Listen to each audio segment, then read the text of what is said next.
This video will take a look at Shadow's Flicker-like Flame's aspects and how they change gameplay. Shadow's Flicker-like Flame is one of the weakest spirits in Spirit Island. Its premise is essentially using Dahan for targeting in addition to your own presence. This creates a Dahan-centric theme that is also reflected in the power cards. Favors Called Due gathers Dahan, and Concealing Shadows protects Dahan. The problem with this spirit lies primarily in the way the growths and presence tracks are set up. You're incentivized to gain a bunch of power cards to play with your special rules to use for global targeting. However, you gain 0 energy to start out, meaning you must address energy needs first. Additionally, your unique power cards do little to mitigate blight in the meantime. We desperately need energy just to play our starting cards, which means we can't really use our special rules since it also requires energy. Our innate is situationally helpful, since dealing with explorers can only go so far with the cards we have.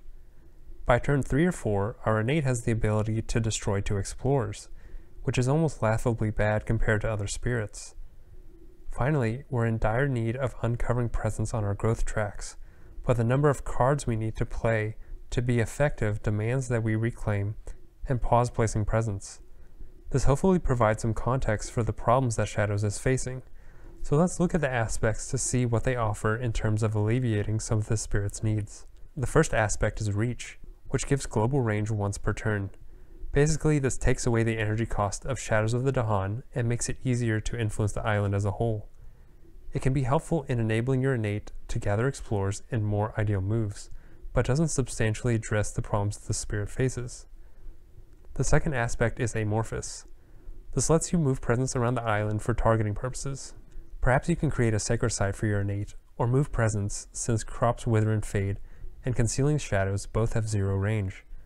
Also an okay innate, but the original idea behind Shadows of the Dahan is so something like Concealing Shadows can be played globally for 1 energy cost.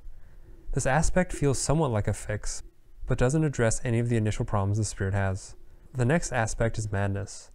This is a simple but very powerful effect that hugely increases the spirit's capabilities. You can use growth number 3 to place Strife almost anywhere on your slice of the island. It makes the spirit much more viable, but also feels cheaply overpowered, and doesn't thematically fit with the rest of the spirit. There isn't even much to talk about with the new growth order since you just place Strife with your presence. Play a card and deal with another land, and gain a new power card. Go up on the energy tracks first until you uncover 3 energy, then go up on the card plays track until you get to 4 card plays. The last aspect is Foreboding. You have a thresholded innate power that has multiple effects that ignore range and push invaders, which I think is much more in line with what the other cards do. It doesn't alter the spirit's playstyle all that much, since you have the same energy and card play needs.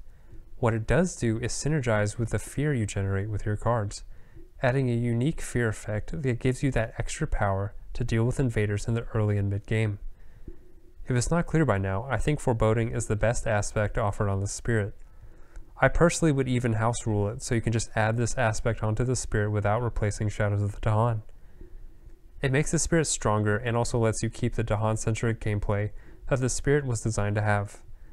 Play the spirit as you normally would by uncovering 2 card plays first, then going for more energy gain on the top track. Thanks for watching, and I'll see you in the next video.